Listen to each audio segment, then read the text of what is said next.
Hello and welcome to the inaugural episode of our podcast, the worst podcast in the world, possibly.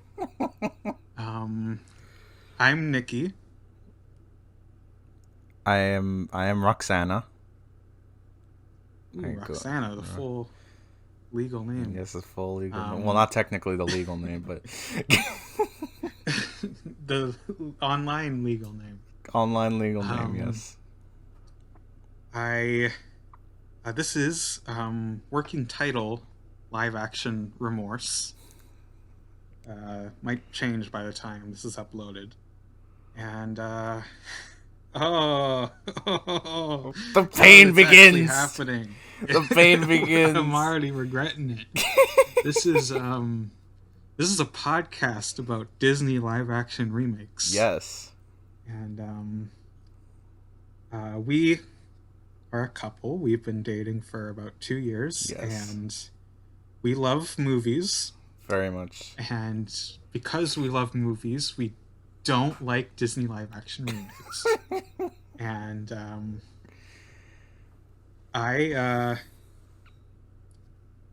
you might know me from YouTube. I make videos about Pink Floyd and Godzilla.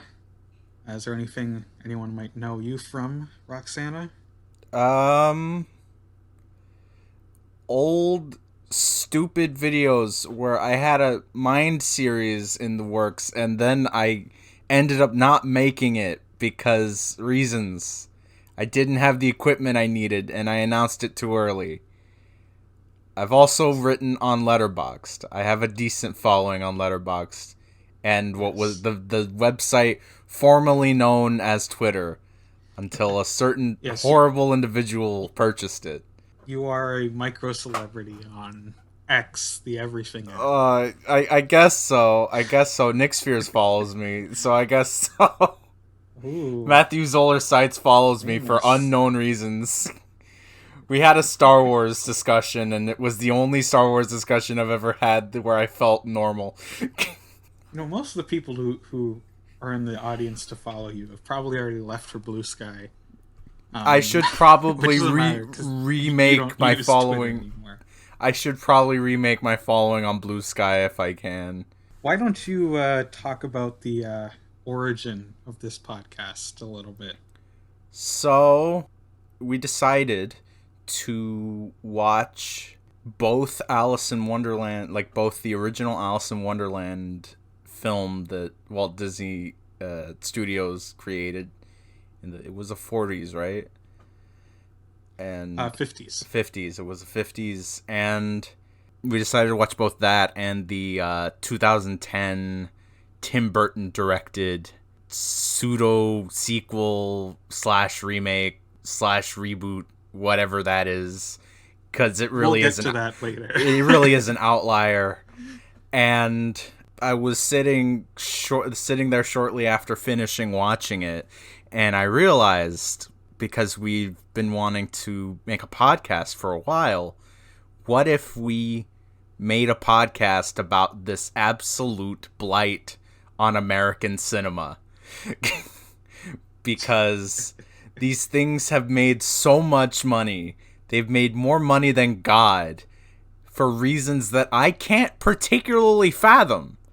So I suggested that we do a podcast about it. And here we are. We ended up starting this. Yeah, it's an interesting thing for me, because I think you've seen more of these than I have. I think I have, yeah. I saw Alice in Wonderland when it came out. Yeah. And I saw Maleficent when it came out. And I saw Cruella when it came out. Yes. And other than that, I don't think I've seen any of the other ones. I've seen more of them. I've seen markedly more of them. And, like, my experience ranges from, oh, that was okay, to God help me, cinema is over. Why did you make this decision to remake this movie? I will say, I've seen a lot of critical analysis of the ones I haven't seen. Like Aladdin, The Lion King. A lot of people talking about how bad they are, and how it's crazy that they made $1 billion. Yeah, they've cracked the basically the quality seems to be inverse to the amount of money it makes. If it's good, Yeah, it will make less money. If it's dog shit, it will make more money. it's I we're getting ahead of ourselves, but I think it's partly like people want it to be as close to the original as possible, Yes. and then the farther away it goes, the more interesting it is to people like us, Yes, and the more exactly. people, the general audiences, dislike it. Like, we both love Cruella. It's I'm an very amazing, fond of beautiful. Cruella. I am quite fond of that Cruella woman. Um, like, her Dalmatians killed her mom. Dalmatians Everyone killed her hates that plot mom. point. Yeah, That's an amazing. Of course, that's a good movie. that's That she hates cinema. Dalmatians because they killed her mom. That's peak cinema. If you think that isn't peak cinema, what are you doing here? And This is a podcast yeah, for people who think that Dalmatians killing her mom is a cool thing and very funny. I think I have a weird relationship to these because I'm not very close to the Disney animated classics. Most of them. Some of them I really do like Alice in Wonderland. We'll get to. A Yes. couple other ones like Aladdin mean a lot to me, Mm-hmm. but most of them I didn't really grow up with. I was a little bit too late. I grew up with like Pixar stuff, which I'm sure they'll go back and try and do live action remakes of that Nightmare. shit eventually. The nightmares. Actually, that now that we're recording this, only a couple days ago they announced a Tangled live action remake, Nightmare. Wait, that's not and Pixar though. that yeah, that's not Pixar, but I'm bringing it up because that was the first one where it's like, whoa, you can't do that to a movie that's means something to me, that actually means something to me. What the hell? I'm gonna kick You're your only supposed to do ass. that to like old movies that I haven't watched yet. And that one like hurt the most out of any of them. Yes. And yeah, a lot of these I will admit I wanted to see them at some point. I don't know why. I guess just out of morbid curiosity. I think the reason they're interesting to talk about is they're kind of just a microcosm of so many industry problems just all in one place. Yes. Like, you can see it reflected in like other like legacy sequels and reboots and remakes, but they're so concentrated in these that it's insane. They're just pure 2010s, 2020s Hollywood. Yes. And I think it's interesting that we'll see the progression of them from going to somewhat interesting to just complete slop Help me. over time. Um, and yeah, this podcast was your idea. Yes. We had floated around a podcast idea for like a year. Yeah. And you said, hey, do you want to review every live action Disney remake? And for some reason I said, yeah, sure. And Welcome to the Terror Dome.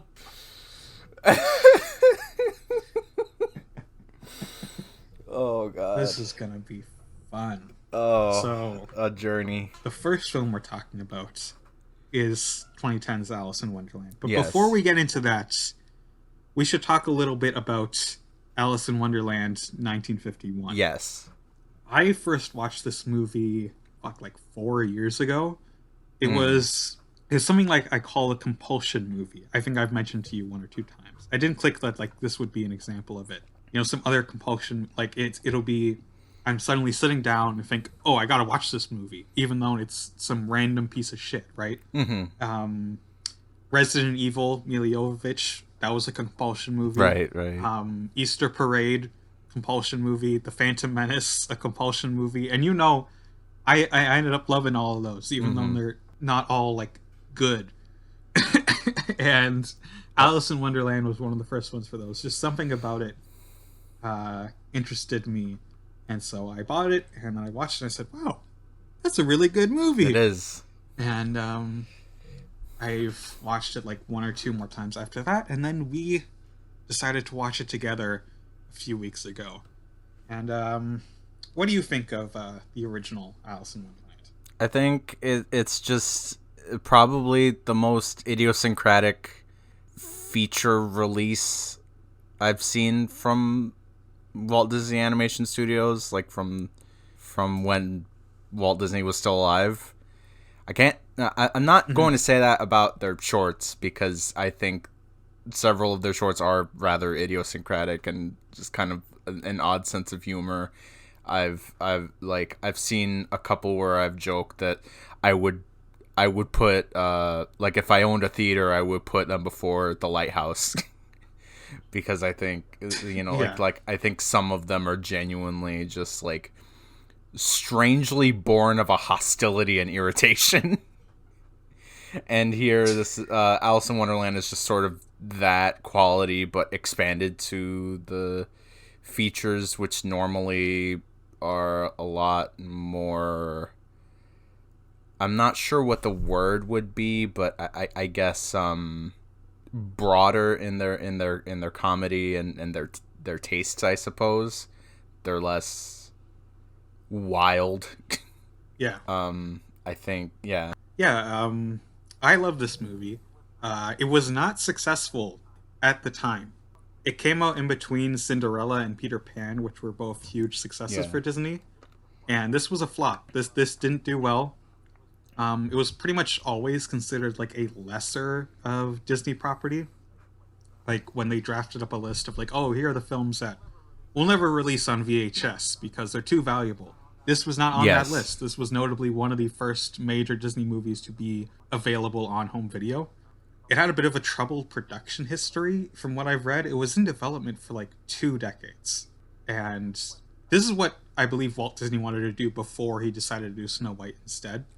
And interestingly, at several points, they thought about adapting Alice in Wonderland as a live action animated hybrid, with Alice being a real person and everything else I, being animated, which, I did not know that. kind of full circle. I truly did Yeah. not know that.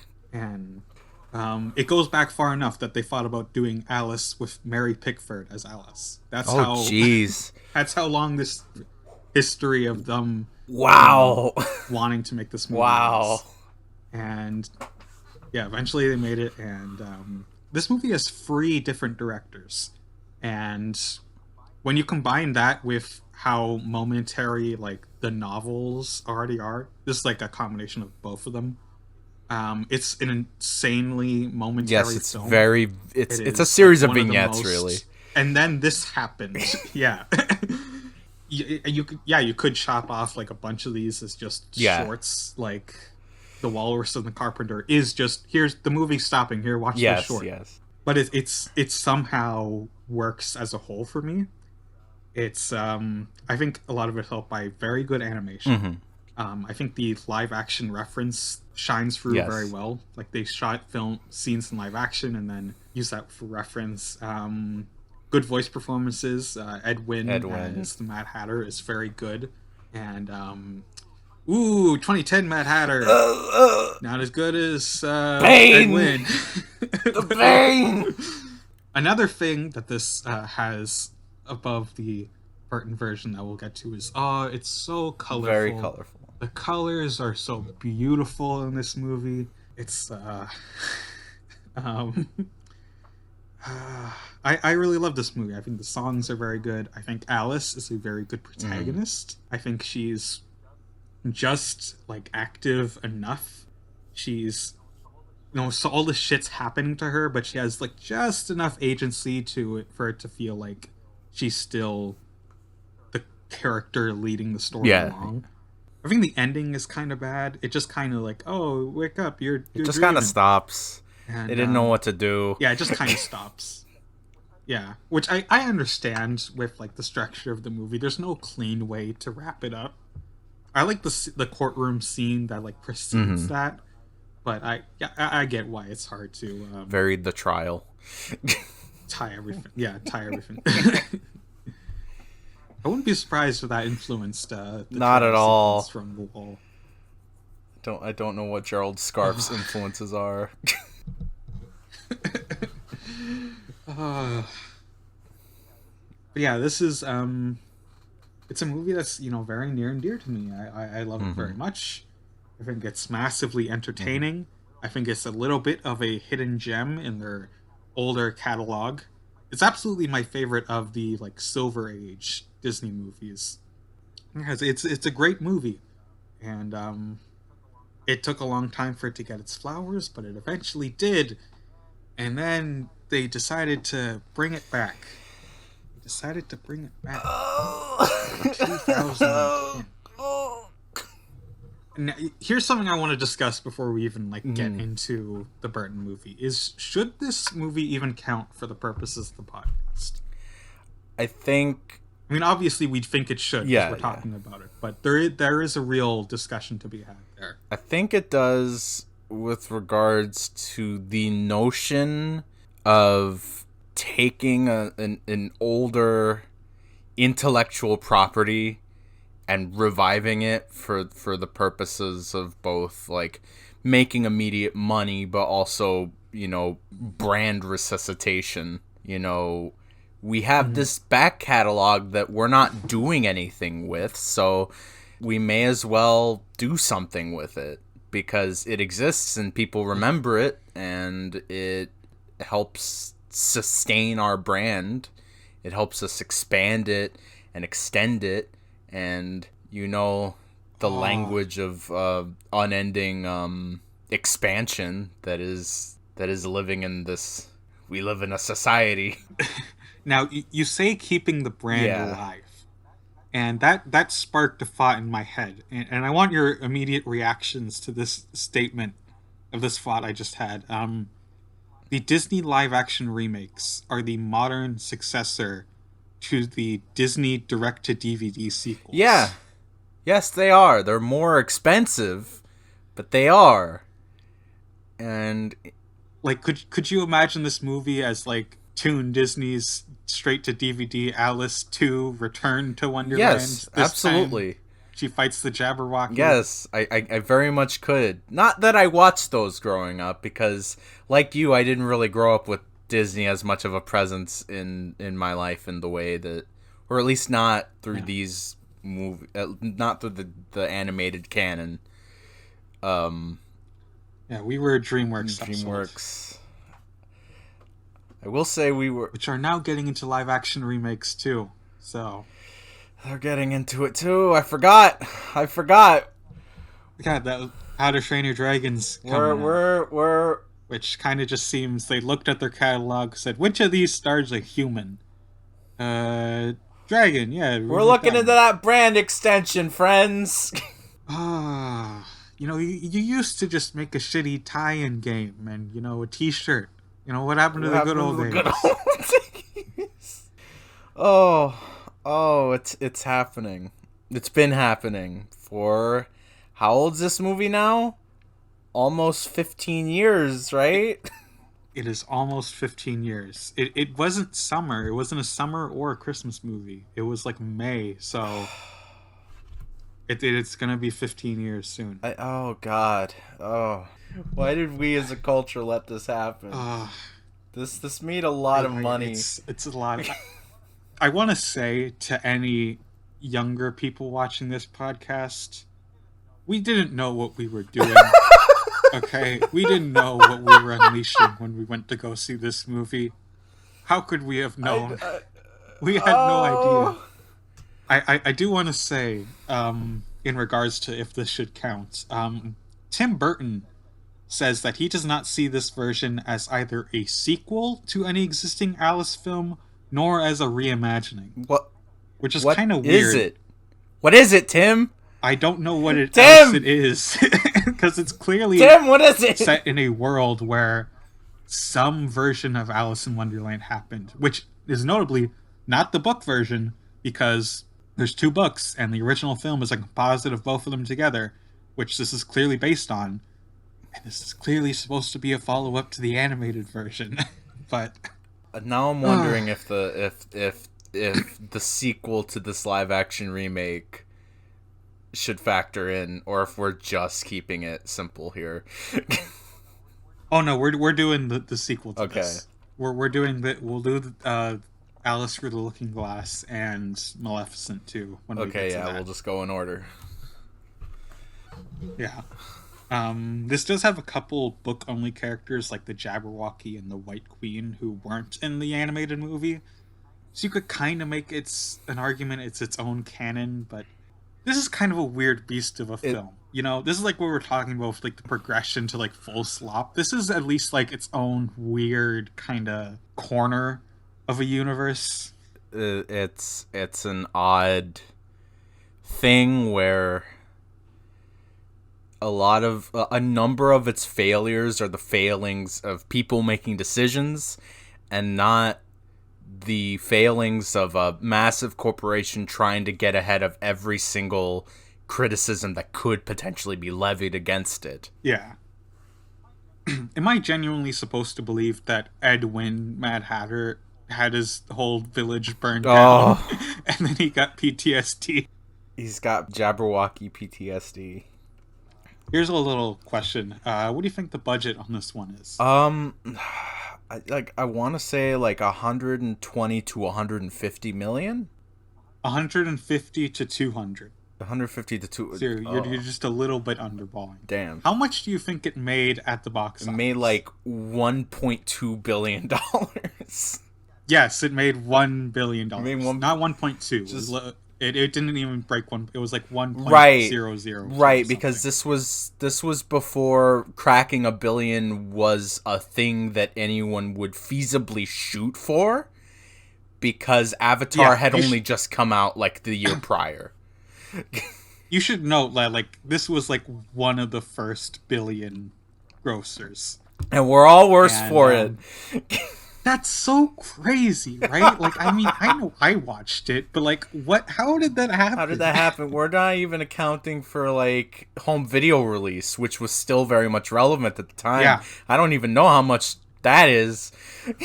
I did not watch this in theaters. The way I first watched it, so I was on vacation in Ireland, and I rented the DVD because you could still rent DVDs at the time. And let me just say, I thought this was the best fucking movie ever. Right. I thought Mia Mia Alice Wasikowska. was fucking, yeah. I thought she was fucking awesome. I wanted to be her, but I didn't have the words to express that. Yes. And I thought it was the coolest movie ever because it's mature in a way that like a 9-year-old would think Yes. is mature. Yes. Fuck, this was like 2010. I probably would have seen it like 2011, and I would have been like 7. So yeah, it was. I was at the right age to enjoy it. I definitely saw This, this before I saw the original film. Yeah, me too. How many people do you think have even seen the original film at this point? I don't know. I don't know. Probably a lot on VHS, but I don't know. I don't see a lot of love for it. I so don't see a I'm lot gonna of love say for it either. On the lower side. I remember some, like, when I was younger, I saw it, and I really liked it, and I was talking with a friend about it, a friend I had at the time, and she asked me, what's your favorite, like, Disney animated movie? And I said, right now it's Alice in Wonderland. And she was very surprised because she said, that movie's boring. That is insane. Yeah. How is that movie boring? I don't understand. It never sits still. It's an ADHD it movie. is. Tweedledee and Tweedledum alone are just like insane sibling energy. It never shuts up. It doesn't. This remake, requel, fucking thing, this product thing. was first pitched in 2006 by Linda Wolverton, who also wrote it. And if you don't know who Linda Wolverton is, she wrote Beauty and the Beast and The Lion King. Yes. The original good version. Yes. And then she wrote this and Maleficent. So I don't know if she, like, a brick fell on her head in, like, 2000 or something. I don't know what happened there. She pitched this movie. And then Tim Burton had signed a 2-picture deal to direct 2 3D movies for Disney. It specified 3D movies when I was looking this up. So I guess that was the rage at the time. Yes, it was because of Avatar. Yes. If you're wondering, the other movie was Frankenweenie, which I believe is a better movie than this, but I haven't seen it in It ages. also bombed. That also bombed, but I mean, this made $1 billion, so they were willing to forgive him for that one. And it is funny because, like it's been noted to me a few times that Frankenweenie initially got him fired from Disney, the original Frankenweenie short. That's crazy. Oh yeah, I forgot that he did that with Disney. This was converted for 3D, by the way. It was not shot in 3D, Right, yeah. which got specifically criticized by James Cameron himself. Which is understandable. Yeah, I mean, like if you're gonna do like go out of the way to make it 3D, just shoot it in 3D. Shoot it Come in on. 3D. And, it costs more money. We can't do it. Oh, it already cost $200 million. Okay, you'll be fine. Dumbasses. Okay, so that was all preamble. What do you think of the movie? It continues to baffle me. It will continue to baffle me for a long time. Just the strangest views on colonialism and monarchy and mental illness. Genuinely, it's very funny because when people say about Tim Burton, because I feel that people are very reductive about his work, keeping in mind that I have a lot of criticisms about his work, when people say, oh, this is Hot Topic core about the majority of his filmography, I'm noticing that they're never talking about this one, even though, to me, this is a significant, like, this is quite guilty of the things that people are normally accusing him of. Yes, this, in a weird way, this movie is Hot Topic core. It has Avril Lavigne singing the closing credits song. This is his most Hot Topic. This is his movie. most Hot Topic all movie. The characters could go on like pins. They and stickers. could. You buy it Hot Topic. Yes, you could see it, and it's funny because it's the one he did that cracked $1 billion. So the fact that you don't see it in that context is even more bewildering to me. I'm not saying I want to see it. This is his highest grossing. This is his highest grossing, and that's the one that didn't get the Hot Topic-ization. Bewildering to me. I'm pretty sure I do. I feel like I remember seeing stuff from this sold at Hot Topic, but I can't confirm. I don't remember ever seeing it there, but I don't have great memory of that time because I was like, at best, I was like 10 when it came out. At best, I would have been like 12 or 13. I thought you were about to say I don't have great memory of Hot Topic, which is true for everyone. I've been to Hot Topic enough times to remember it. Just a deeply bizarre movie with a perspective that I can't even call like I can't even call it a grotesque perspective on things because I don't think that it knows those things. You know, it's like the line from Burton's own Charlie and the Chocolate Factory. You know, it's just candy. It doesn't have to have a meaning. Yeah, that's very much this movie. It does have it feels very, standard fantasy movie fare. Yes. I believe they were specifically looking for like a new fantasy thing to come out. It started development in 2006. Everyone was still like, oh, how do we do Lord of the Rings? How do we get the Lord of the Rings bug? You have Alice, who is, a young... This is very hero's journey. She goes down, there's a prophecy, and she has to go and fight a mythical dragon who's working with the evil queen. Yeah. And I remember when I saw it, like the last time I saw it, I don't know if it was the last time I saw it before I watched it with you, but a decent amount of time ago when I saw it, I was just deeply bewildered by the idea of throwing a prophecy at Alice. Now it makes more sense, but not in the way it's implemented into the narrative. It's just like, yes, I understand she has all this foisted on her and she doesn't necessarily want it and did not ask for it, so that makes sense. But boy, prophecies are boring. Are boring. They don't do anything to really subvert it here, No, they don't. She just goes through the whole movie saying, "I'm not the chosen one. That's not me." And then, like at the end of the start of the third act, she's like, "I am the chosen one. It was me all along." And then she's like, "Okay, I'll do it then." God. What's even going on? So I guess I should probably talk about what this movie is about. Yes. So for those not informed, who have luckily not seen this movie, this is so the original Alice in Wonderland happens to Alice when she's a child. And this is like years later. She is 19 years old. And her dad, who was cool and loved her for being quirky, has died. And now she has to go do Victorian England woman things, which she doesn't want to do because it sucks. And then she sees the white rabbit and she follows it to Wonderland, and they're like, it's the prophecy, you gotta save us from the Red Queen. And then she's like, well, I'm not that guy. It's not me. Don't do it. It wasn't me. And over time, she eventually accepts the prophecy and destroys the Jabberwocky who works for the Red Queen and restores the White Queen, who is the good queen, to power. And the Mad Hatter is there.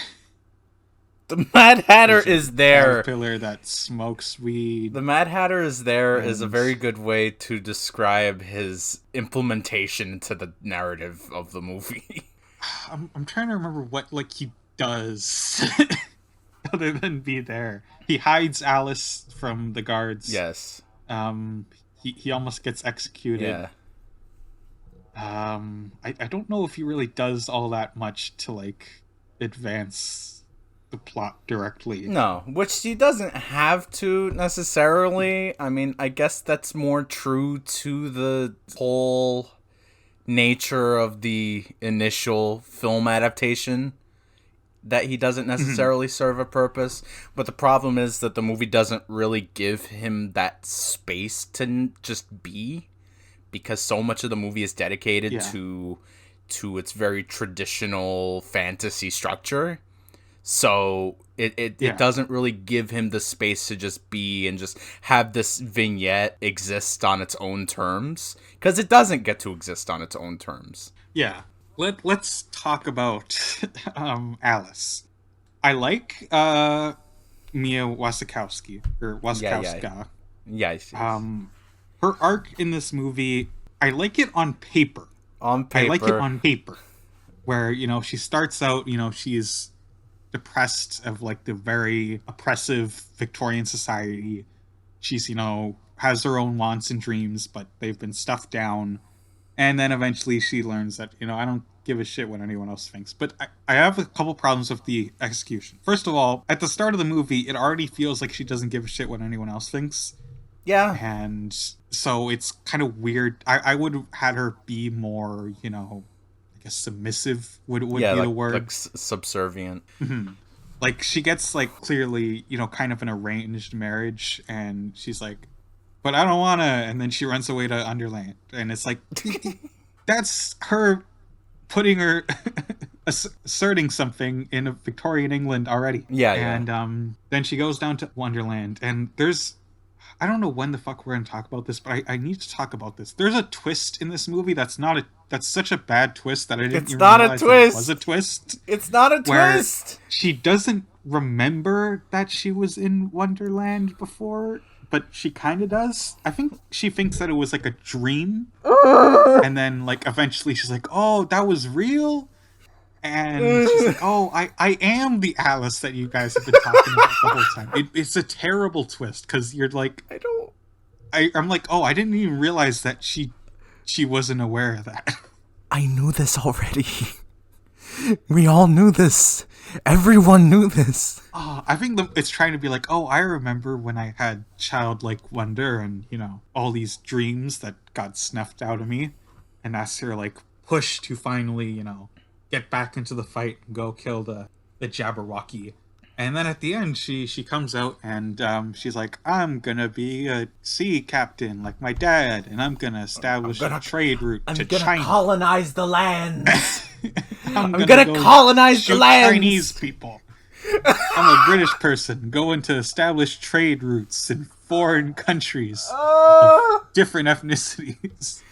No, this is gonna be great. It's gonna be great." Maybe that's a good transition to talk about what this movie has to say about otherness. Otherness. Being weird.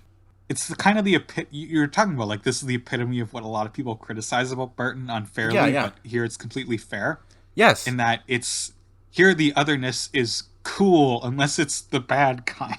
You can be a quirky white girl, but look at this lady and her big ass head. Everyone laugh at her and her big Mm-hmm. ass head, and it doesn't mesh well.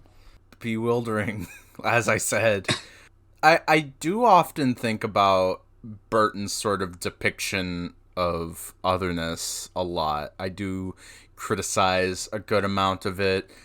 Part of it being the fact that, when you look at the people characterized as being other, they are most often straight.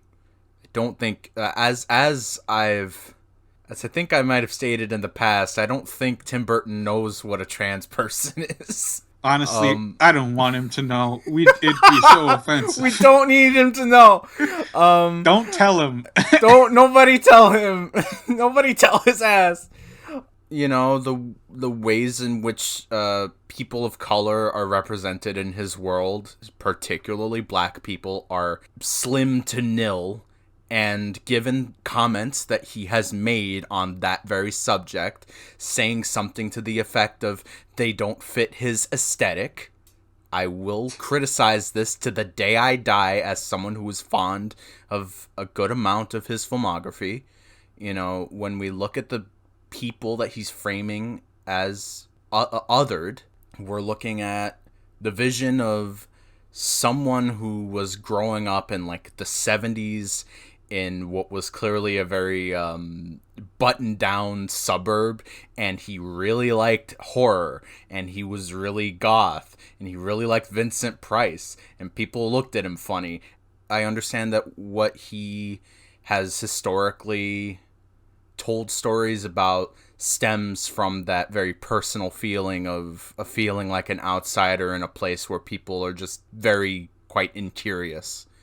I know that it's coming from somewhere honest a lot of the time, but, as opposed to a story like Edward Scissorhands, where it's very much about someone who is visibly an outsider being sort of accosted by the people who belong to the norm. When you compare it to something like this, not only is it very reductive about who gets to belong to the outsiders, who gets to belong to the group of the other people, but also just sort of bewildering in its perception of even those it looks upon fondly among the othered class. It sort of romanticizes an idea of mental illness that isn't really illness, that it makes you special. And Yes. and it's very I said in my letterbox post that it was very worse than Suicide Squad in this regard in some ways. Oh God. It was just it's just a very messy, strange perception of, quote, mental illness that is just about, oh, that person's a little odd, well, that person's a little weird, and these people can have their delusions, but then these other people can't. These other people are weird, and they should be called out for it. Like her aunt, was it, who kept sort of believing that there was a husband or a fiance that was waiting for her, or that she was waiting Yeah. for, like things like It's that. That's weird, right? Because, like, That's an odd she's quirky, but she aside. also clearly has like an unaddressed mental illness. That's not really the kind of quirky we're talking about, Tim. Yeah, yeah. She needs help. She needs help, and there's just its perception of othered people for good and ill is quite reductive and bewildering, and I don't. If this movie were a person, I wouldn't want to talk to them about these things. I do want to say, with what you had to say in regards to Burton and his aesthetic and white people. Yes. This movie manages to whitewash a woman named Mia Wasikowska. I don't know how else to bring this up, but she's so fucking white in this movie. She's so white. It's both clearly So an white. intentional makeup job and Yes. an intentional part of the grading. She's so white. She's so like white. eggshell white. I want to make it clear. A, she doesn't look like that. she has color in her face. And B, this is not about the cinematographer. This isn't like a situation with the cinematographer Bruno Delbonnel, who goes for very desaturated tones. This cinematographer shot the Pirates of the Caribbean movies. This is not a him problem. This was a deliberate this decision. woman is dying of a vitamin deficiency, okay? This is not... What's going on? Why did you make I her have look no unhealthy? idea. That's At of... least the Mad Hatter had white face paint on. She also has white face paint on, just not in the universe of the movie. Yeah. I guess this is another good transition to talk about the color and visuals of this movie. The movie is very gray. And it feels very ahead of its time in how gray it is. It's 50 million shades of gray. I do think it's markedly more decisive than decisions that would be made with, say, The Little Mermaid years later. Because that movie just looks ungraded. That shit's a log file. That's not... I think the idea is, Wonderland was full of color, and now it's, under a fascist dictatorship, and all the color's drained out of it. And, I get that. I could kind of see where they're coming from, but the movie's ugly. That's the main thing that people say, is that the movie is ugly. When she's first arriving in Wonderland, we were watching it together, and you said to me, "Hey, Nikki, do you think this movie's ugly?" And I said, ask me again in an hour. And then you asked me again in an hour. And I'm like, yeah, this movie's ugly. Because it's, you look at something like, The Lion King that came later, Jon Favreau Lion King. That movie's, ugly in a very obvious way. This movie's ugly in a very unique way. Yes. Where I can see a very close universe where it isn't ugly. But it doesn't look, too dissimilar. Right, yeah. But so much of the the CGI elements, some of the weird way it's blended is really weird. Yeah. The fucking Tweedledee and Tweedledum Nightmare. Throw into the river. They're terrible. They're so ugly. There's a triple nightmare here of design, implementation, and 2 Matt Lucases. Yes, that is 2 more than the world needs, okay? And he isn't even the only weird one. You pointed out to me Crispin Glover in this movie. Yes! His weird... He is...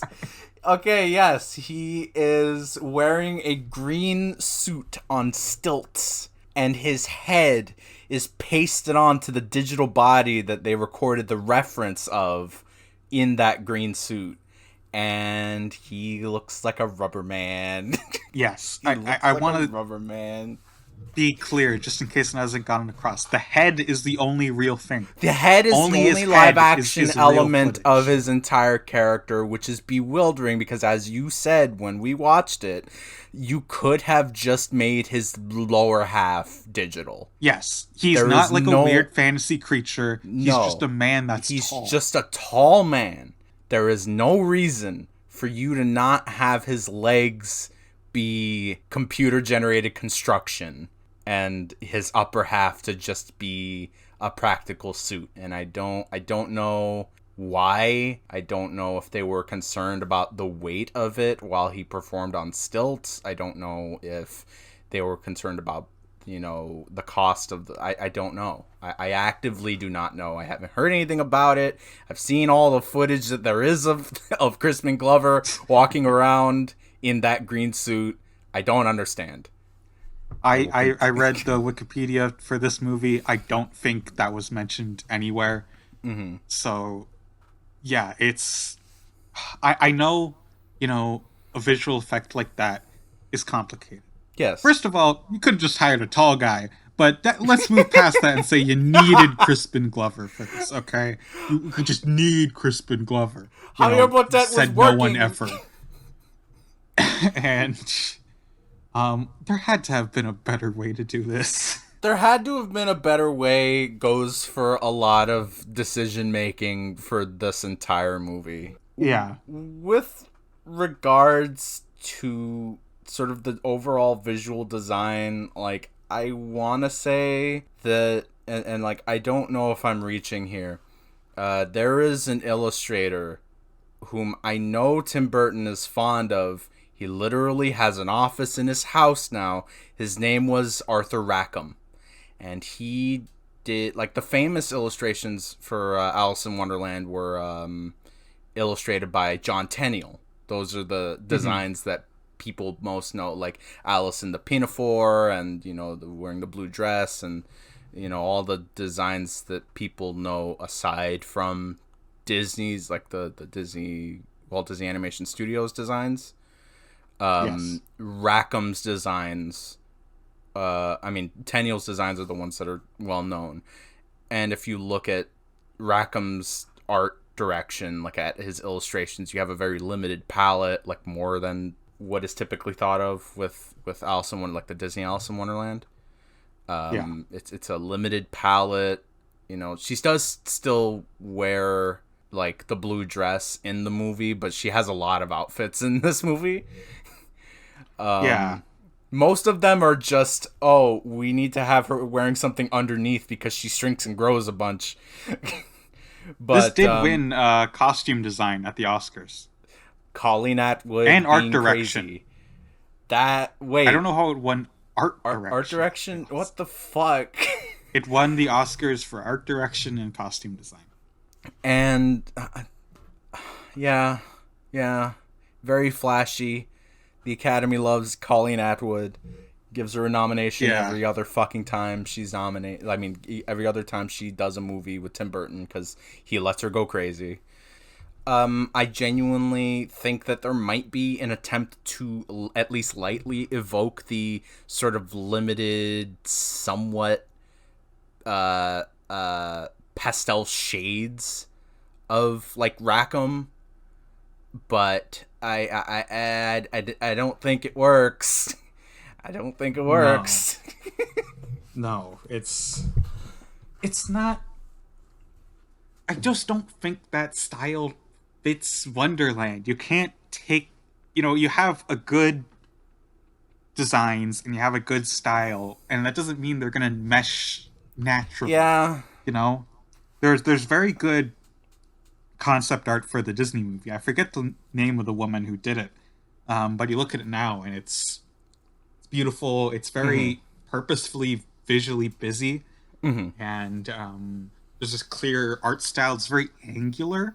It kind of reminds me of what they would later do in motion on Sleeping Beauty a couple of years later. Right. Yes. And yeah, there's you can make Wonderland look like whatever you want. Really, just make it look like Wonderland. You could make it look threatening and spooky and American whimsical. McGee. And American McGee knew this. I was gonna save American McGee to last. Okay.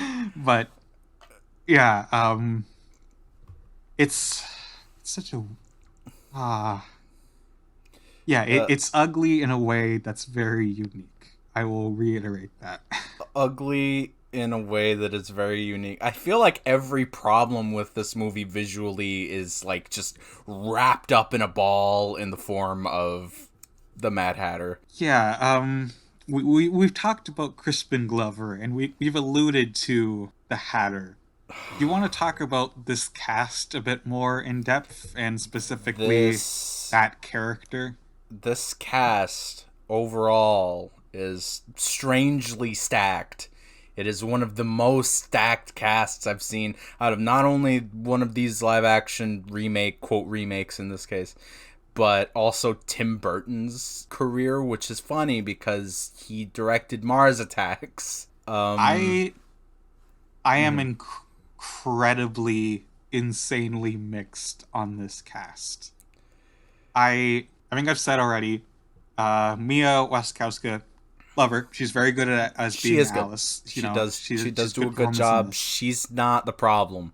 I stated it Yeah. when we watched it. Mhm. She is not the problem. She's trying her best to be this, like, I think she understands the tone it's going for very well, of, like, kind of quirky but, repressed. She gives more to Alice's character than the script, if I'm being completely honest. Yes. And so yeah, she's very good. She somehow understands a tone that is fundamentally muddled. And then next in the cast, Johnny Depp. Johnny Fucking Depp. hate him. He's so bad in this. He's so bad in this. He thinks he's doing. I don't know what he thinks he's doing. He thinks he's like gonna be the next Tumblr sexy man, but he's so annoying. Every time he's on screen, I want to just punch him. I've heard Jar Jar Binks comparisons more than once. Oh, that's good. He is very Jar Jar. It's like, oh, look at me, I'm just a silly little guy. Oh, my whole village burned down. I just want to put a almost completely unrelated aside to this. No hate to Ahmed Best as we talk shit about about Jar Jar Binks, but yes, shit about Johnny Depp. see, Jar Jar Binks, the performance is like, fine enough for Jar Jar Binks, Yeah, but here the difference is that the writing and the performance is bad. Yeah. He's like, oh, I'm a quirky Tumblr man, and also I'm very sad. You can't be both, like the sad clown and the insane clown, Not quite. He's so annoying.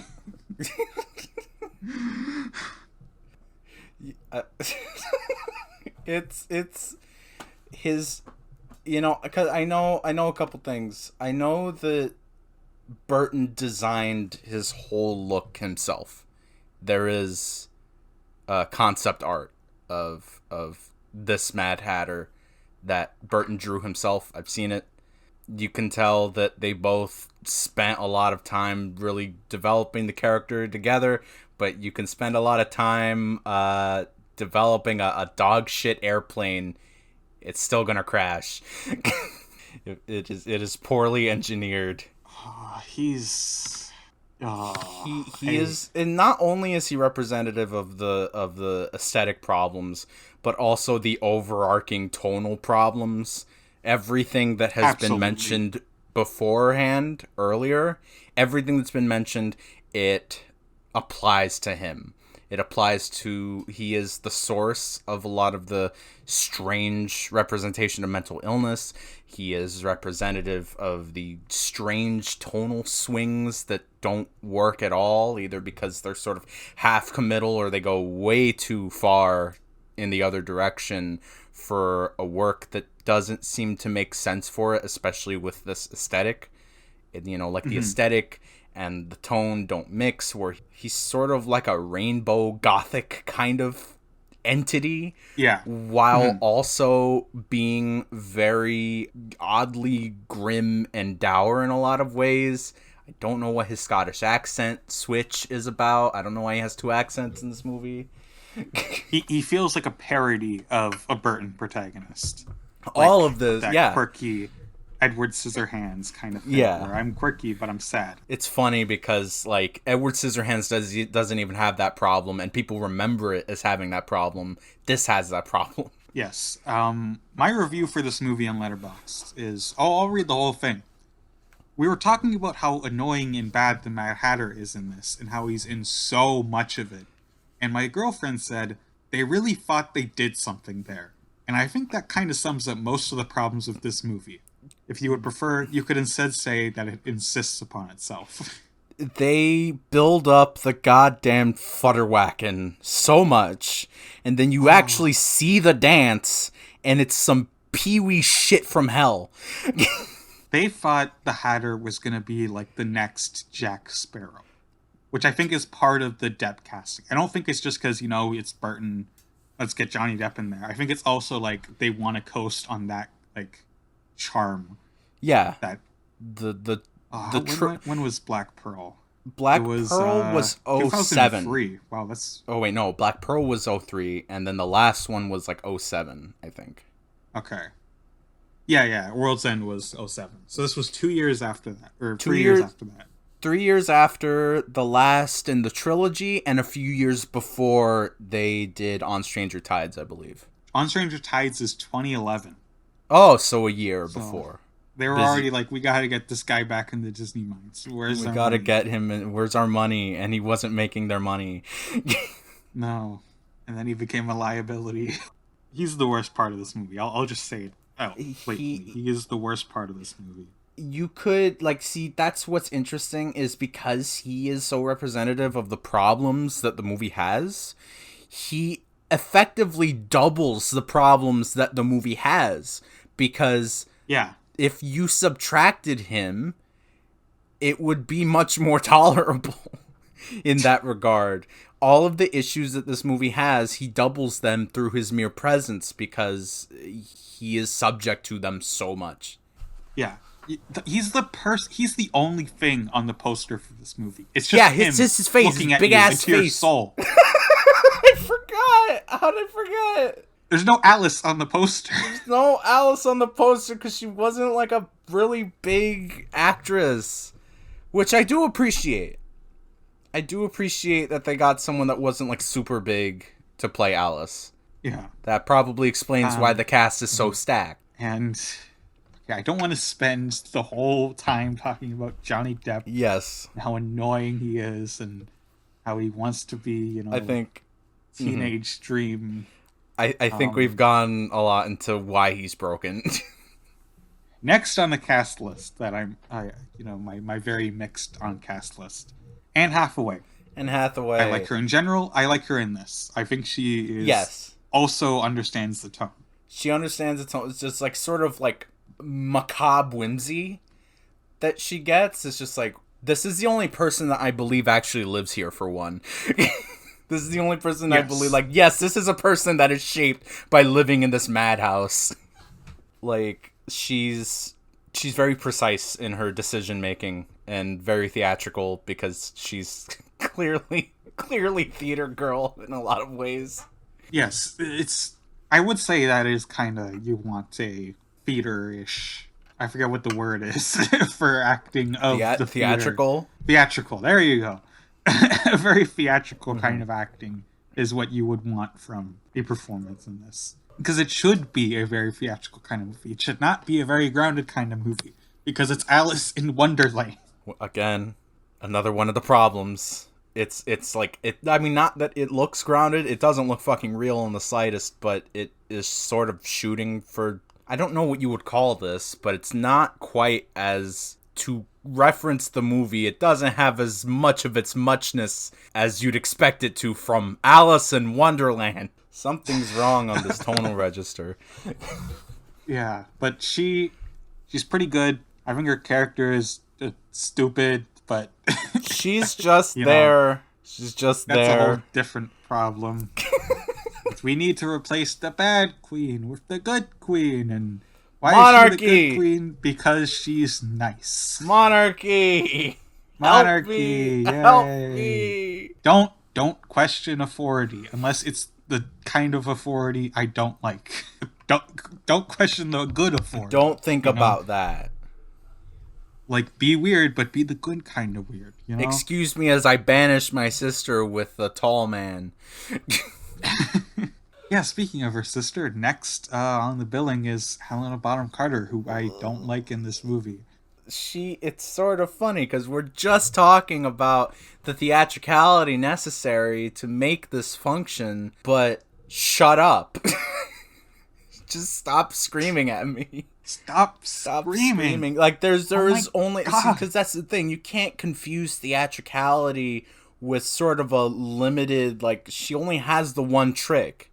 she only has the one note to play. It's not, it doesn't really have a range, even in more ostensibly soft scenes. I think she only really has like one to speak of. She's still pressing down on the same pedal. It's exhausting.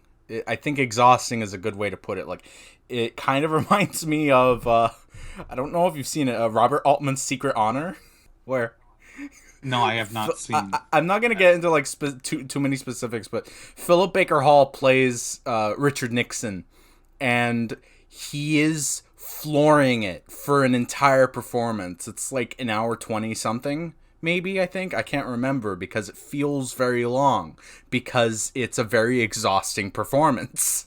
Because he's playing the one note and screaming and barking the whole movie, and it reminds me of that in a way, because she's just like, there's one note and it says tyrant. Which, to be fair, it's like, Did not think Robert Altman would be mentioned in this podcast. I will reference anything, anywhere.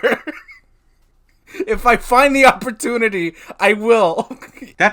It's fine. I have no problem with it. I just didn't expect it. Yeah. You know, I just didn't expect anything in this movie would invoke an Altman movie, because that seems as far away as very, it can very. It's just a very poorly modulated performance, and I don't enjoy it. I don't enjoy watching it.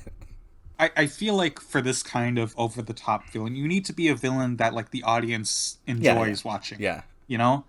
And she just plays it as like she's evil and mean because she's the bad guy. But you know, it's like she needs to be the bad guy in a fun way, you know? Like you look at the original Alice in Wonderland. That queen kills a bunch of people in that movie, but she's so fun, you know? She's like, I fucking she's exhausting, but she's hilarious. And part of this like does come down to the writing of the character, whereas literally the writing of the character is, I am a tyrant with a big head.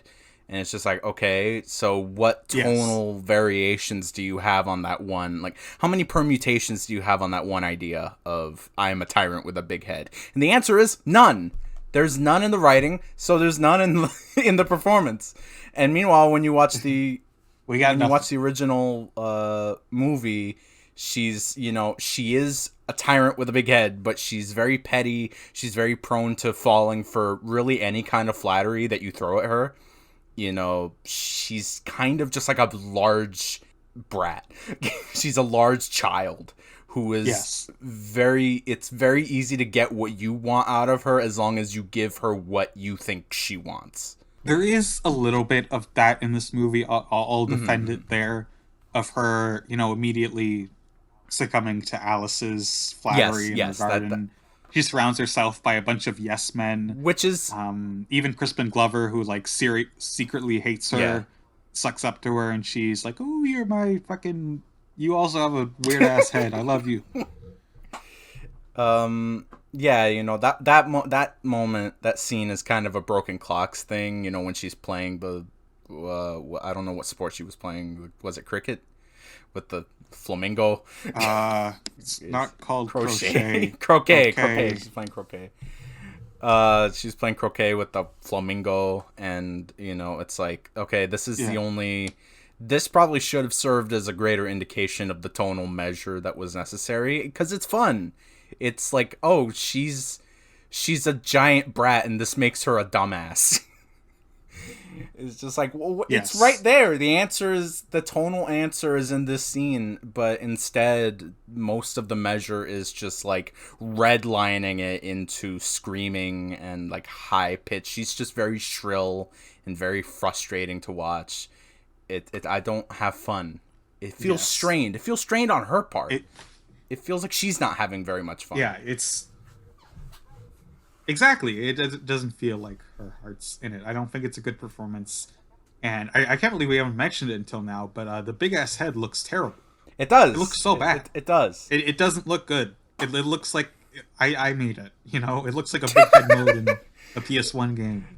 I wanna do another aside and say this is no hate toward Ken Ralston, anyone at ImageWorks, or any of the visual effects vendors that worked on the movie. There's just a lot of poorly conceived concepts with no possible way to execute them properly.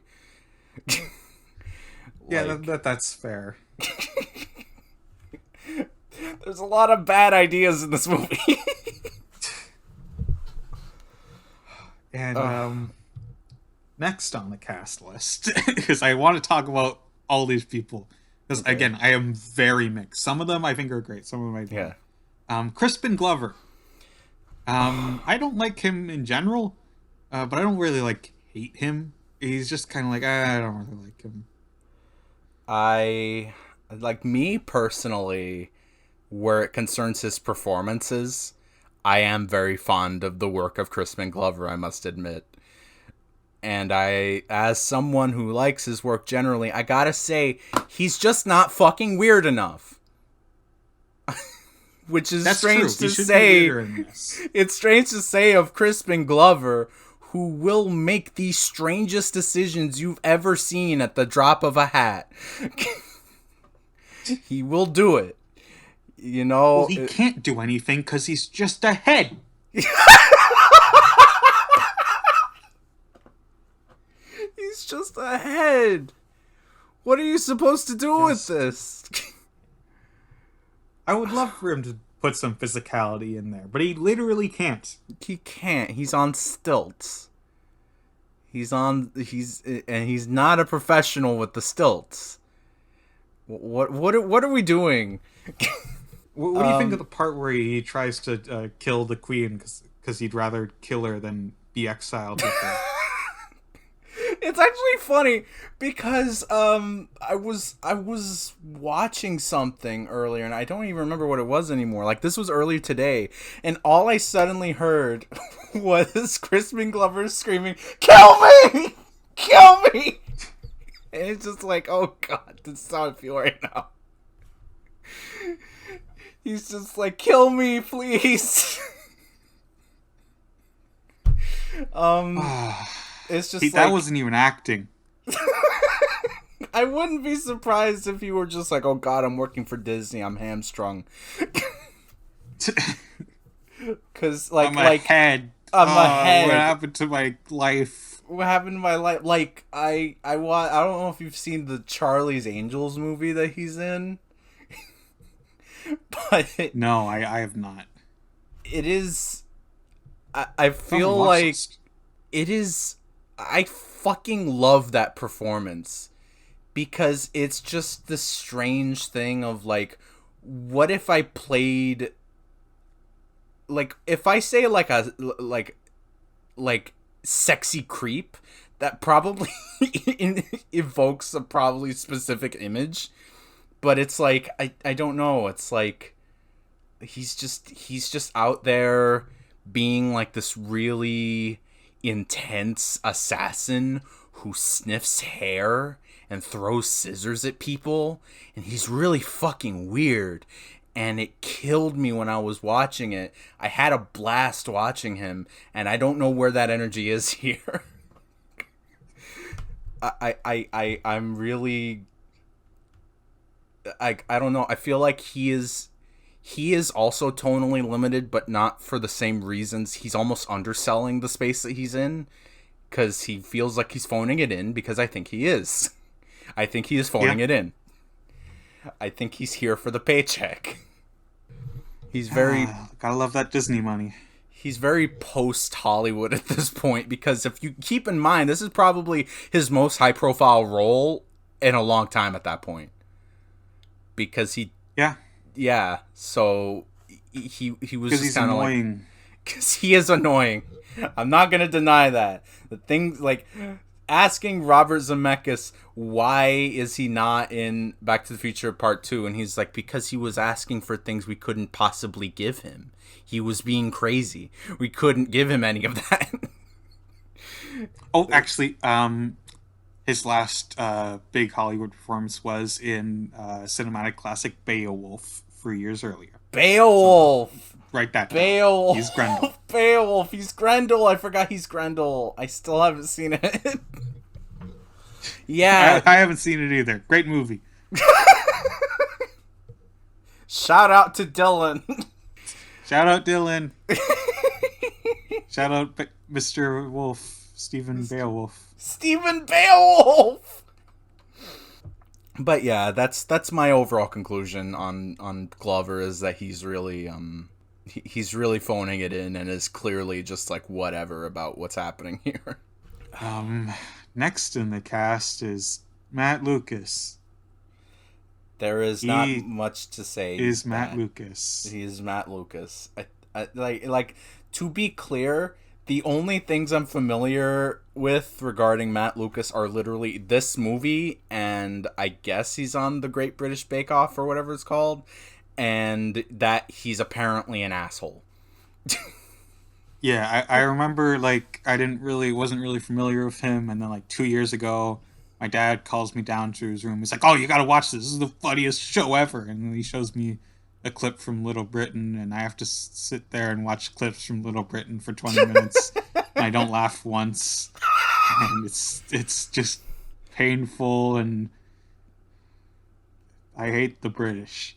I don't hate Alan Rickman, who we're going to talk about instead of Because there's nothing to say about Matt egg. Lucas other than that thing that Matt Lucas does when Tweedledee and Tweedledum are being like dragged through the brambles and they just go which is so fucking stupid. Bad stuff. Executed them. Yeah, Alan Rickman. Alan Rickman, love him. He's great. He's a great actor. He's good in this. I'm very surprised. You know what you wouldn't be able to do now in a Disney movie is that this character smokes. This character Just does notable. smoke. They didn't even let Cruella smoke. I was about to say, getting ahead of ourselves. When they made Cruella, the director, Craig Gillespie, and Emma Stone both asked for Cruella to be able to smoke. And Disney was hardline no, despite both of them, asking for it and being the most important people. This complaint is going to come back on our ass as soon as we get to that movie. See you in like 10 podcasts and we're going to be See, like, remember Alan Rickman, Caterpillar smoking? Those days are gone. But yeah, Rickman is, I think he's just given a pretty stock sort of, he's like a wise old oracle kind of guy. And, given how stock he is, he does it very well because he could give gravitas to anything. He's one of those could read the phone book actors. Yes. I do kind of miss the original Caterpillar and his, like, inflection of, like, who are you? Somehow the Alan Rickman version of the character is more respectful, which is Yes, not what you would expect. It's not what you expect. I wish they let Rickman yell a little bit and say, "Alice, you're a fucking dumbass. You're stupid. a dumbass. You're stupid." Do you not remember that you were here before? Why is this a twist? Why is this a I'm twist? a butterfly now. And that's my favorite part. He fucks off, like, he's like, "You're stupid, don't you remember?" And then he fucks off in the narrative. He's just like, Yes. That is the most he's like his original incarnation. He's just like, "Oh, you get it now, you dumbass. I'm leaving now. Bye." I gotta spell everything out for you people. Which is, yeah. He's like, basically, he's really solid in what he's given. And yeah. Yeah, he's fine, and there aren't a ton of other important characters. We're kind of getting into the less important stuff. Stephen Fry and Michael Sheen as the Cheshire Cat and White Rabbit, very good. Yeah. Both minor roles, though. Michael Sheen makes a lot of There sense. There is one more cast member I really want to talk about, which is Christopher Lee as the Jabberwocky. Obviously, you get Christopher Lee to be the evil dragon at the end. Oh my god, that's genius! It's perfect. And he starts talking. Yeah, and let's you're go. Like, oh my let's go. God, Yeah, we're Saruman is gonna kill us all. You're so awesome. And then, Roxana, what happens after he says 2 sentences? Exactly, 2 sentences. His tongue is cut off. His tongue is cut right the fuck off by the Vorpal sword. What was that? Are you saying the antagonist in the very final battle, they got legendary actor Christopher Lee to voice. You're saying they cut off his They tongue? cut off his tongue That can't be entirely. right. That That is can't be right. 100% correct. I am so bewildered by this decision. It seems. Why do they do that? Why Why? don't you want him to talk to the Why protagonist in the don't you final want fight? Chris? Like, it's two things, right? One is that obviously it's Christopher Lee, and that's just the base issue. Like, why did you do that? I don't Yes, understand. absolutely. But secondly, That's Dracula. yeah, that's Dracula. There was a real opportunity to try and sort of leverage all of Alice's self doubts and concerns and worries that had been like sort of building and evident throughout the whole movie through his like sort of through a sort of dialogue with her. You know, I'm not asking for the movie to be something that it isn't here. This is in the text that it's evidently trying to be. There was a real opportunity for them to sort of, you know, it's just sort of a mostly dialogueless exchange, and it's frustrating, especially in the face of all these, you know, additional vignettes that are happening throughout the battle that I'm gonna be honest, I don't think are very good or entertaining or memorable. Oh no, the final battle is pretty messy. It's The messy. Alice stuff is pretty fun. I love her night costume. I Yes, love her yes, vorpal sword. I love yes. her cutting off the Her head. But then it whole keeps cutting back to like the card soldiers, and it's like I'm not I'm invested not in this. invested in this at all. It's just like this is the one thing that I have any kind of investment in, right? It's her. The Hmm. movie is Yes, ostensibly about her, right? The way the yes. original Disney movie was, because that movie is very much about Alice. This movie, I don't really think it's that much about Alice, in spite like of the established internal conflict that has been set up and has been building. How much denial that there is of her position in this narrative. You know, it felt like an opportunity for this battle to be something that was very personal, something that could be sort of like, I think her part in the battle ironically feels kind of minor, not because of its ultimate like narrative positioning. Like, I know she does the most important thing, which is slay the Jabberwocky, but in terms of her positioning in the edit, she becomes a strangely minor Yes. role in her own fight, and that's a really strange thing. You know, It's such a baffling decision because like none of the other stuff matters. it Like, and doesn't. I mean that like in a complete literal narrative Yeah, sense. When she kills the Jabberwocky, that's it. all of the Red Army just puts down their arms. It's like, okay, we lost. Yeah, yeah. That's all they have to do is kill the Jabberwocky, and then they've won. So it's. I don't even think it should be a final like war battle. It should just be Alice and the Jabberwocky. Yeah. You don't need two You armies. don't need to, because like you said, you know, we're trying to get to that Lord of the Rings thing, and it needs to be this big epic battle.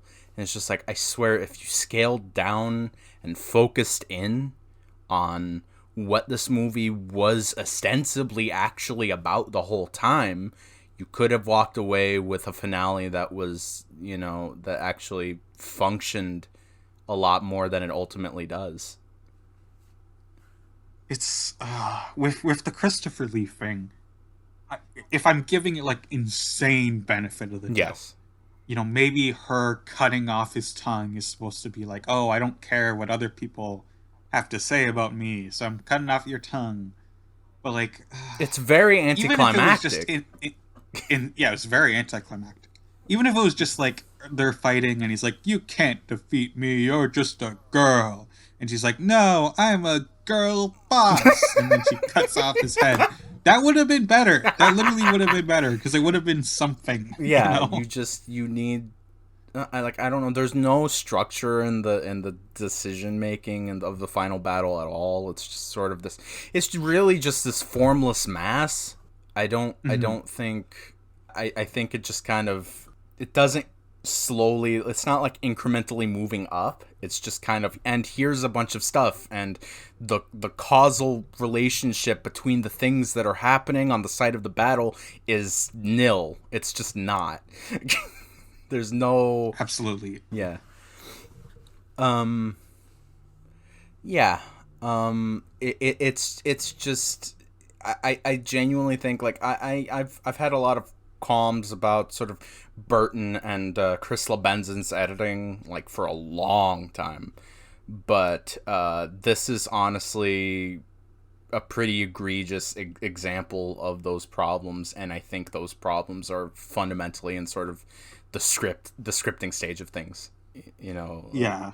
But yeah, I do have to ask, I think you've seen more of his movies. Does Burton have any notably good, action fight sequences in his filmography? action fight sequences. Batman Returns has great stuff in it, I think. Eh, Uh, I don't know. There's some good choreography. I don't know if he shoots the action, the fights very well. I don't think it's his focus. I think it's sort of like, I think his relationship to action is kind of like Guillermo del Toro's, which is, I guess I got to do it now. And he's Yeah. working with world class people. He's working with like some of the best people in Hollywood to pull off some of this stuff, but his own editorial patterns with regards to it is just sort of somewhat formless. And this isn't a jab. It's just sort of like a question of what is being centered. And it is sort of odd to me. That only makes it stranger to me that the final battle is the strange attempt at pulling a Helm's Deep, so to say, and not doing that very well, because Burton doesn't do that. He doesn't do that, and seems to have no interest in doing that, as opposed to, like, we can look at Peter Jackson and say he had enough experience doing a good amount of action / horror sequences to be able to do the stuff he did on Lord of the Rings. Absolutely. It's such a mess of a final battle. I don't think it's built up very well. Yeah, no. Like they say at the start, oh, you got to go fight this Jabberwocky guy, but we don't meet him until right then, and he says 2 lines, and then you kill him after like 2 minutes. It's kind of like, like there's a reason why you tend to meet the boss of a game earlier on before actually confronting them in the end. It's like, it's not just foreshadowing. Like, you have, like, you're either coming in 2s or 3s. You're establishing the thing and then you're paying it off, or you're like, you either establish the thing and pay it off, or establish it and then remind you of it and then pay it off. And here it's just like, oh, he's here now. Up to this point, he's just been a drawing on a prophecy. Was Christopher Lee busy or something? I was thinking, like, was he occupied? I don't know. He was working a lot anyways, like, in his later years, so I don't know. It just seems like one of those wouldn't it be funny if ideas, and then when you get outside of your own circle, you're like, oh, that's not funny at all. Didn't do a lot in 2010. I'm looking at his, filmography. I don't know what happened. I have no idea either. They forgot to pay him. They're Disney, okay? I said forgot. I didn't say they didn't have the money. But yeah, it's just the final battle is just, really is just a formless mass that doesn't seem to pay off much, and they give all this editorial real estate to things that don't matter. I get bored. Yeah, it is also notably the most gray.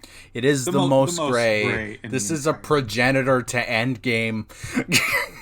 Oh god, this is the original. This is the original Endgame. And like, you have like one army that's all pure white and one that's all red. You can't do anything interesting with that.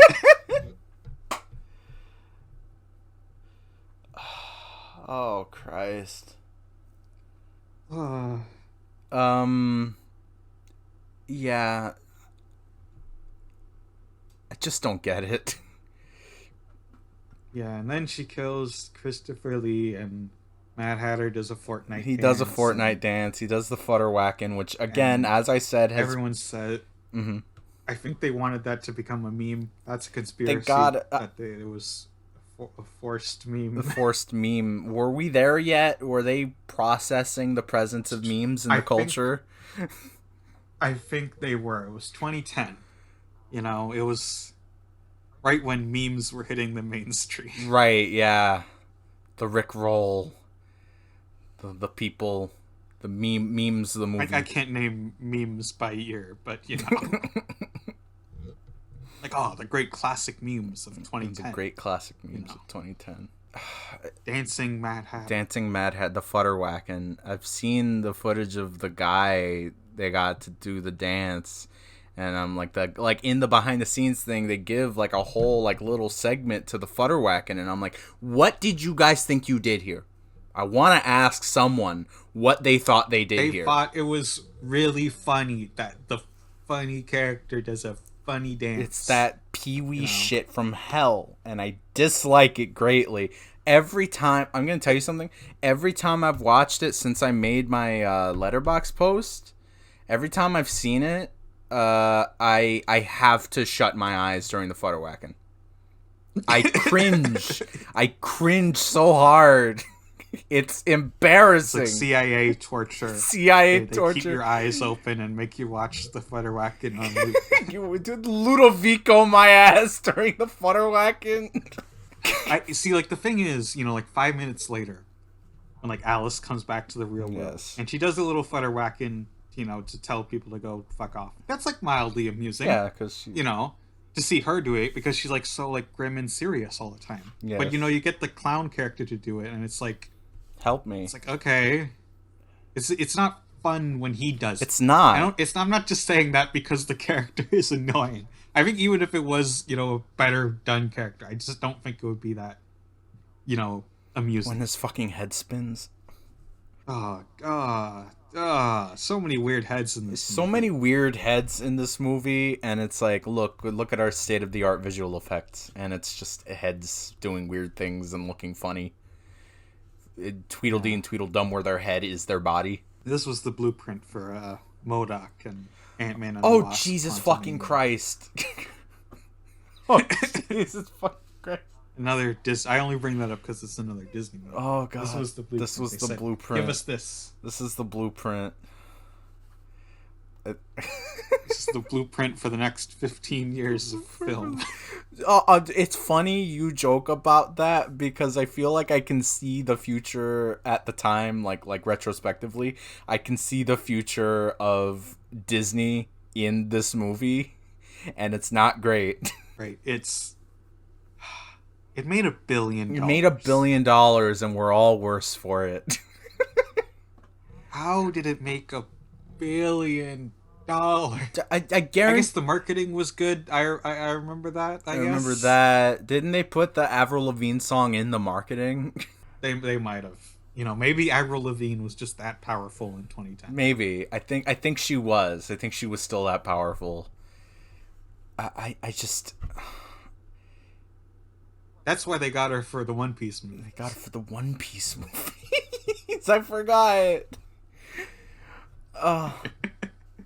It's just I don't. Actually, let me check something. What a strange movie.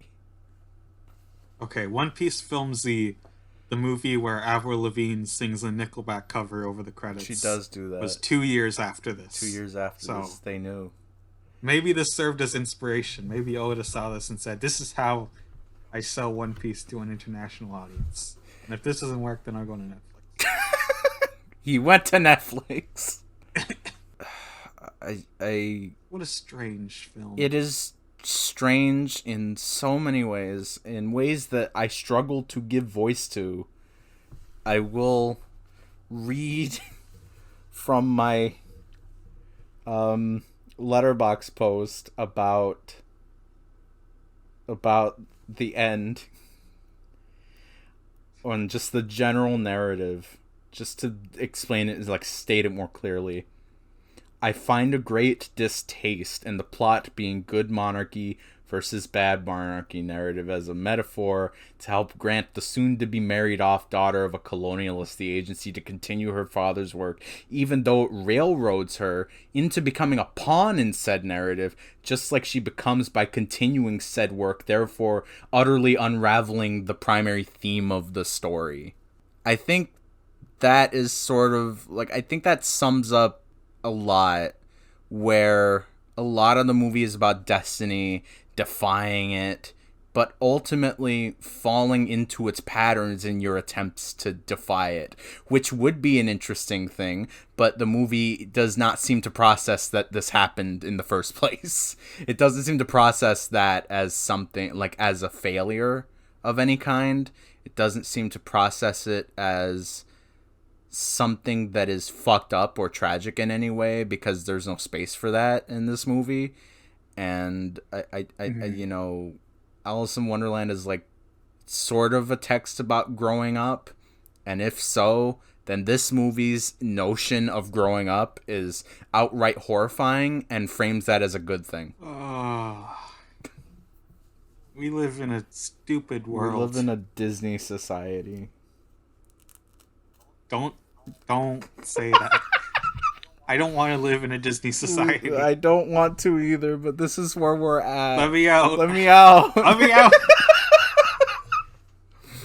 Oh, God. This was a mistake. I'm deleting the recording.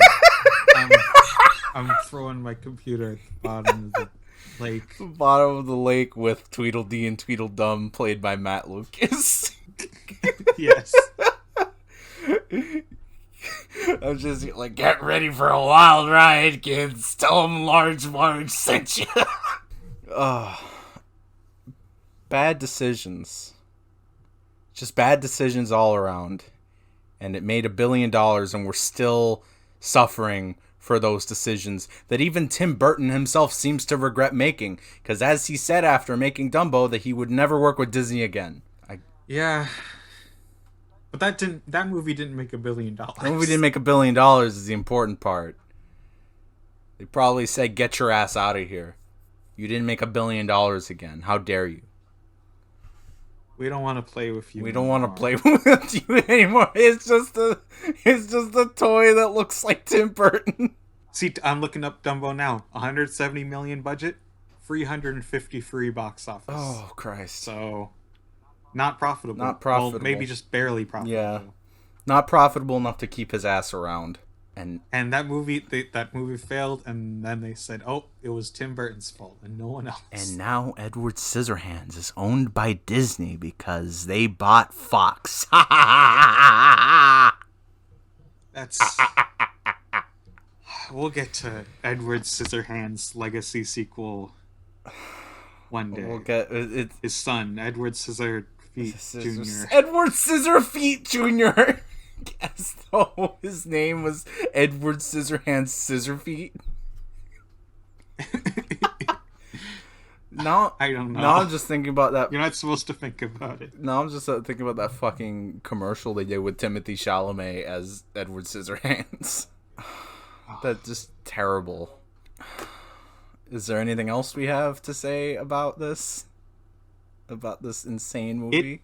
It's a bad movie, but I know we've been really hard. We've been reaming it. In a lot of ways I do kind of respect it, because it takes so many swings and it misses every single one. But it did take swings, and you know, a couple movies down the line we're gonna be missing a movie like Alice in Wonderland that is trying to do something different with the material. It has ideas. Yes. It has bad, terrible ideas, but it has ideas. It has a lot of ideas that don't function, but they don't function, as I said at the beginning, they don't function because of human error. They don't function Yes. because of decisions that were made not reflexively. They were not made for brand expansion. They were not made out of a reflexive sort of disdain for the original movie. I don't even think this movie hates the Disney the Disney animated movie. A lot of these movies, I think, do possess a disdain for their source, and that's a problem. That's a problem. Yeah, totally. You know, I don't think this movie possesses that. At best, it is an apathy, which isn't necessarily good, but it's just sort of, it is genuinely trying to be very separate from that movie and not being beholden to its legacy or shadow in any way. You know, I will say, getting ahead of ourselves again, there will be a little island in the form of Pete's Dragon, at least in my opinion. If we do that one. If we end up doing that one. I don't know. I genuinely don't know, because that is a remake, but... Okay. I'm looking at the Wikipedia list right now. Mm-hmm. The next one is listed as The Sorcerer's Apprentice, which I thought about. I think we're going to skip over that one, at least for now. Okay. Because it's not really a remake of Fantasia in any meaningful way. It just has, one scene where they reference the short. Yeah, that's understandable. And then Maleficent, which will do Cinderella, Jungle Book, Alice Through the Looking Glass, Beauty and the Beast. And then Christopher Robin is listed here as a live-action remake of the Winnie the Pooh films. I've never seen it. Which I've heard good things about. I've heard it's very good. I love Ewan McGregor anyways. I know they... We'll decide when we get there if we do it. It depends how miserable we are after Beauty and the Beast. Honestly, if I just say we need a break before we go into Dumbo. Yeah. And then the rest is pretty, clear cut that these are all live action remakes. Yeah. It'll be a ride. It will be a ride. There's one more coming out this year, Mufasa. Mufasa is coming out this year. 2 scheduled for next year. Wait, yeah, there's Moana and Tangled. Snow White and Lilo and Stitch. Wait, Snow White. Oh, Jesus Christ. They're making these things faster than... Dude, I swear, it feels like they announced like 4 of them in the time since we talked about starting this. Let me actually check. They announced Tangled.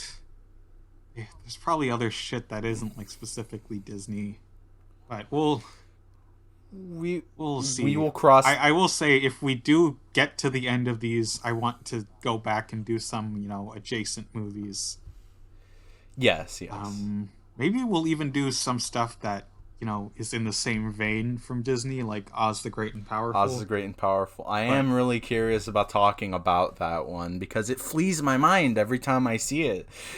I've seen it twice. Yeah, but it is very spiritually like these, isn't it? It is.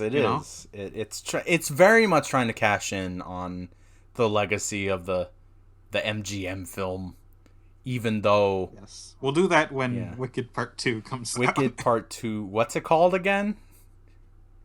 For Good? Wickedly Good. Wicked Part 2 for Good. I thought it was just called Wicked for Good. Yeah, it's called Wicked for Good. Okay. This is a bad title, friends. There was a post... Cynthia Erivo showed like a script for Wicked 2, and it was written as Wicked Part 2, for Good. And that was like the leak from like a month ago. And now they announced the official title is Wicked. Right, yes. So,